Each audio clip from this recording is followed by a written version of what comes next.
Donc, je vais commencer d'abord par le constat. En fait, d'après l'indice d'émergence en Afrique, le Burundi occupe la 46e place sur 54 pays. Et donc, il a un score de 38 sur 100, ce qui fait qu'il est plutôt dans le groupe des pays qui sont vraiment très en retard sur la question de l'émergence. Donc ça, c'est le constat. Alors, pourquoi on a ce retard-là d'émergence? Tout simplement parce qu'on a des problèmes au niveau du système politique, il y a de l'instabilité, il y a un problème au niveau de, on va dire, des capacités institutionnelles de l'État, c'est-à-dire qu'on a un problème au niveau de la gestion de l'administration, la politique macroéconomique, etc. On a un problème au niveau de capital humain, donc la qualité du capital humain n'est pas satisfaisante, même si quantitativement il y a du progrès. Et on a aussi un problème au niveau des inégalités sociales. Je crois que vous l'avez déjà constaté. Donc, inégalité au niveau de l'accès aux services de base, eau, électricité, éducation, etc. Et puis, on a un problème aussi donc, au niveau de ce qu'on appelle, comment dirais-je, la qualité de l'enseignement supérieur. Ça, c'est très important, malgré les investissements louables du gouvernement. Très bien. Alors maintenant, comment résoudre tous ces problèmes-là? La stratégie consiste à donner plus, d'accord, de liberté d'action au secteur privé. Il faut vraiment que le secteur privé soit au cœur du processus d'émergence. Ça veut dire quoi? Ça veut dire qu'au lieu de stimuler les entreprises publiques, il va falloir soutenir les entreprises privées.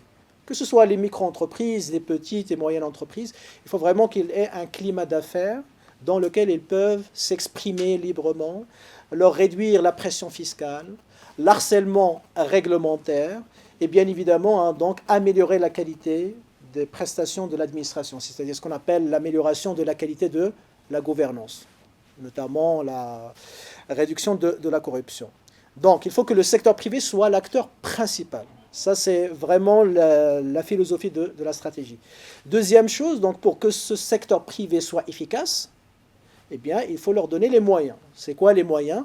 Eh bien, il faut deux choses. Premièrement, il faut qu'il y ait un investissement dans le capital physique, c'est-à-dire les infrastructures.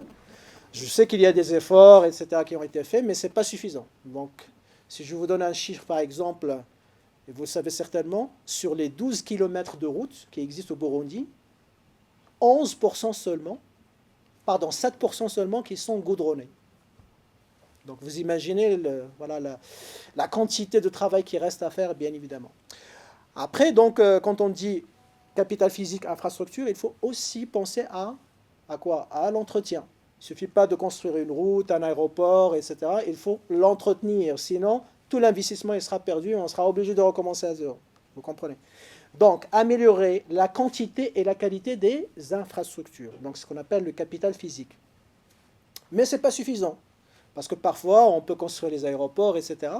Mais si les gens qui s'occupent de la gestion de l'aéroport ou de l'hôtel, ils ne sont pas bien formés, qu'est-ce qui va se passer? On va faire fuir les clients, on va faire fuir les touristes. Donc il faut aussi investir en quoi? Dans le capital humain. Donc c'est pour ça qu'il est très important d'améliorer la qualité de l'éducation, de l'enseignement supérieur, et donc d'offrir des formations qui sont vraiment calées sur le marché de l'emploi, les besoins de l'économie burundaise, etc.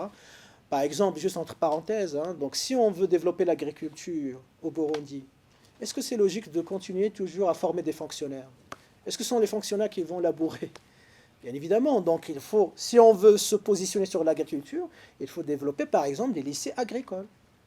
C'est ce que les pays qui ont fait leur révolution agricole, par exemple les pays asiatiques, ils ont développé leur agriculture, et ils ont fait ça grâce à la formation et la recherche. Donc ils ont mis en place des écoles spécialisées pour l'agriculture. Ils ont financé la recherche agricole. Par exemple, je suis dans un pays où il y a la sécheresse. Ce n'est pas pour autant que je vais abandonner l'agriculture. Donc il faut que je développe des variantes de céréales ou de maïs qui supportent la sécheresse. Et donc ça vient avec la recherche scientifique, etc. Mais il faut les aider, les scientifiques. Donc voilà, il faut investir dans le capital humain pour améliorer, bien sûr, donc sa qualité.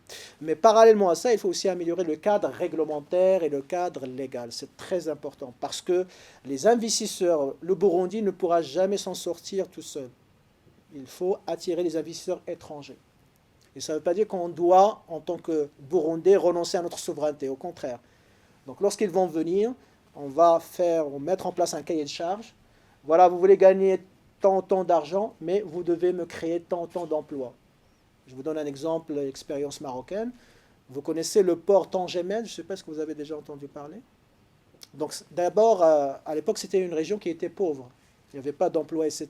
Et souvent, comme c'était proche de l'Europe, la majorité des jeunes, c'était des immigrés, enfin des immigrants clandestins. D'accord? Très bien. À partir de milieu des années 2000, le gouvernement marocain, il a créé un port. Et ce port, à côté de lui, il y avait une zone industrielle. On a ramené des investisseurs étrangers, par exemple Renault, donc qui produit des voitures. Et donc maintenant, 10 ans après, aujourd'hui, quel est le premier pays producteur de voitures? Eh bien, c'est le Maroc. Dans cette région-là, où il y avait juste l'immigration clandestine. Donc ça veut dire quoi? Ça veut dire que si je m'appuie sur les investisseurs étrangers, eh bien, je peux résoudre le problème de la croissance, le problème de l'emploi et les inégalités même territoriales. D'accord? Donc c'est pour ça qu'il ne faut pas le prendre sur le plan, on va dire, démagogique, etc.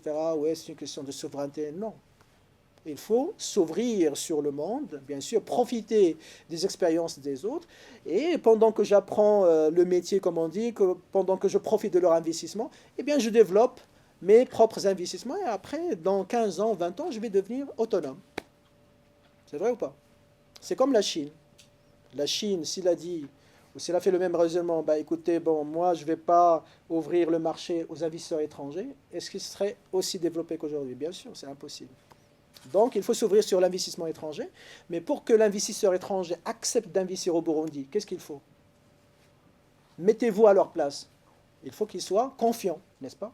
Qu'est-ce qui va lui donner confiance? C'est le cadre légal. Est-ce que, par exemple, donc, s'il investit 1 milliard de francs burundais, est-ce que c'est protégé? Est-ce que peut-être demain, il y a un, je sais pas moi, un fonctionnaire de l'administration fiscale qui va lui faire un redressement fiscal et il va perdre tout son argent? Ben, c'est sûr que si je sais ça à l'avance, je ne vais pas venir au Burundi, on est d'accord. Donc il faut donner des garanties aux investisseurs étrangers. Et ça vient avec la qualité, d'abord des lois et les chartes sur l'investissement. Deuxièmement, moins de pression fiscale. D'accord. Troisièmement, il faut que les réglementations aussi soient légères et soient flexibles. Donc si on arrive à améliorer le cadre institutionnel, bah, bien évidemment, donc les investisseurs ils vont voir des projets, des possibilités de créer des entreprises, et donc ils viendront investir. Et donc lorsque le premier, le deuxième arrivera, eh bien les autres y suivront. C'est ce qui s'est passé exactement à Tanger au Maroc. Il y avait au départ 3 ou 4 entreprises dans le secteur de l'automobile. Aujourd'hui, il y a 500. Pourquoi? Parce qu'ils voient que les autres gagnent de l'argent dans cet endroit-là. Bah, pourquoi moi je vais m'en priver? Vous voyez? Donc il faut améliorer le cadre institutionnel, c'est ce qu'on appelle le capital institutionnel, d'accord? Avec le capital humain, avec le capital physique, infrastructure, eh bien on va accélérer bien sûr la convergence vers l'émergence et le développement. Est-ce qu'il peut y arriver? Dans l'absolu, oui. Parce qu'avant le Burundi, il y avait des pays qui étaient plus pauvres. J'ai fait référence tout à l'heure aux pays asiatiques dans les années 50-60. Donc, par exemple, la Corée du Sud, à l'époque, les gens, ils avaient un seul repas. Je crois que maintenant, les Burundais, ils mangent quand même voilà, 2-3 repas. Donc, si vous faites la comparaison, vous voyez, donc, on est à un stade qui est meilleur quand même que ce qui était le cas des Coréens du Sud. Et donc, si tu es pauvre, eh bien, tu peux devenir un pays émergent, à condition que tu choisisses la bonne stratégie, à condition que tu as un leadership. S'il n'y a pas, on va dire, un dirigeant qui œuvre pour l'intérêt général, ça n'arrivera jamais. Donc, par exemple, le Rwanda, je crois que peut-être le Rwanda, il va y arriver plus vite que le Burundi. Pourquoi? Parce que quand même, Paul Kagame, on peut le critiquer, il n'y a pas de souci, il y a pas mal de choses, mais je pense qu'en termes de leadership, et là, ce leadership qui va permettre de tirer tout le pays derrière lui, en fait. Ça, c'est très important. D'accord. Ensuite, donc, il faut, comme on a dit, donc, changer un petit peu donc, les règles du jeu, d'accord, qui organisent toute l'activité économique, toujours dans le même ordre d'idées, c'est-à-dire simplifier, simplifier, simplifier. Plus tu vas simplifier, plus tu vas attirer de l'argent. Voilà, sans rentrer dans les détails techniques. Tu simplifies la fiscalité, tu simplifies les autorisations, les permis, eh bien, les formalités administratives, eh bien, les gens, ils vont... Et pas uniquement les étrangers, les Burundais eux-mêmes, qui peut-être se disent « Ah, il n'y a pas d'entrepreneurs au Burundi ». Il y en a. Mais le problème, c'est qu'ils n'osent pas ou ils sont découragés. Donc, ils abandonnent. Et tu as l'impression qu'il n'y a pas d'entrepreneurs. En fait, il y a les entrepreneurs, mais ils sont malheureusement donc découragés, dissuadés par les formalités, par la fiscalité. Donc si on enlève ces cailloux-là de leurs, je dirais, chaussures, si j'ose dire, eh bien, ils pourraient marcher un peu plus rapidement, un peu plus à l'aise, et donc ça va profiter à tout le monde. Donc j'y crois. Par contre, 2040, je pense que c'est un petit peu ambitieux, ça peut arriver, mais je pense qu'on aura besoin, dans le cas du Burundi, d'un peu plus de temps. Vous savez ce qui m'inquiète le plus, parce que tout ce qui est formalité, réforme d'administration, réforme légale, tout ça, à la limite, c'est facile. Le problème, moi, ce qui m'inquiète, c'est la stabilité politique. Donc je peux même vous dire un truc qui peut vous choquer, je peux même renoncer à la démocratie. S'il y a une bonne gouvernance. Attention. Pourquoi? Parce qu'il y a des pays autoritaires. La Corée du Sud. Avant que ça devienne maintenant une démocratie, avant c'était un pays autoritaire. Lorsqu'elle a commencé son processus d'émergence, c'était un pays autoritaire. Mais il y avait des dirigeants qui avaient un leadership tourné vers l'intérêt général. Il y avait une bonne gouvernance, vous voyez? Donc si tu as la bonne gouvernance, même si tu n'as pas la démocratie, donc tu peux réaliser des résultats ou des performances économiques. Regardez la Chine. Est-ce que la Chine est un pays démocratique? Ben non. Et pourtant, il a réussi à améliorer sa performance économique. Donc la démocratie, quand est-ce que c'est nécessaire? C'est pour préserver la performance. C'est comme quelqu'un qui atteint le sommet. Et pour rester au sommet, on sait que c'est plus compliqué, n'est-ce pas? Mais pour rester au sommet, il faut qu'il y ait la démocratie. C'est ça qui va permettre de préserver les acquis. Donc si tu es, par exemple, dans un système autoritaire, tu as réalisé beaucoup de croissance économique, d'accord? S'il n'y a pas de réforme démocratique par la suite, eh bien, ces performances, elles vont décliner. Et c'est exactement ce qui est en train de se passer dans le cas de la Chine aujourd'hui. Je ne sais pas si vous avez suivi l'actualité chinoise, mais le taux de croissance aujourd'hui n'est plus comme c'était il y a 10 ans, par exemple, à 2 chiffres. C'est à peine qu'il arrive à 5%. Et 5% pour la Chine, avec 1 milliard ou plus d'1 milliard de personnes, c'est comme si tu prends un pays moyen et il a juste 1% en fait. Vous voyez ce que je veux dire? Donc ce n'est pas suffisant. Donc, je disais que la bonne gouvernance, le leadership et la mobilisation du peuple, c'est très important. Donc si on ne fait pas de l'émergence une cause nationale, si tous les Burundais ne sont pas impliqués, bien sûr ça ne marchera jamais. Donc il faut une volonté politique, mais aussi, plus important, une volonté populaire. Il faut que tous les Burundais soient impliqués et qui voudraient participer, et on leur donne la chance et la possibilité de participer. Et c'est comme ça qu'on pourrait gagner du temps, d'accord, et aller plus vite sur le chemin de l'émergence. Mais je pense que la date, l'échéance de 2040, c'est un petit peu ambitieux. Je pense qu'on aura besoin un peu plus de temps. Pourquoi? Parce qu'il y a le risque d'instabilité politique. Si on arrive à résoudre le problème de stabilité politique, je pense qu'on ira plus vite. Si on arrive à stabiliser le Burundi politiquement parlant, je pense que peut-être même 2040, on y arrivera aussi.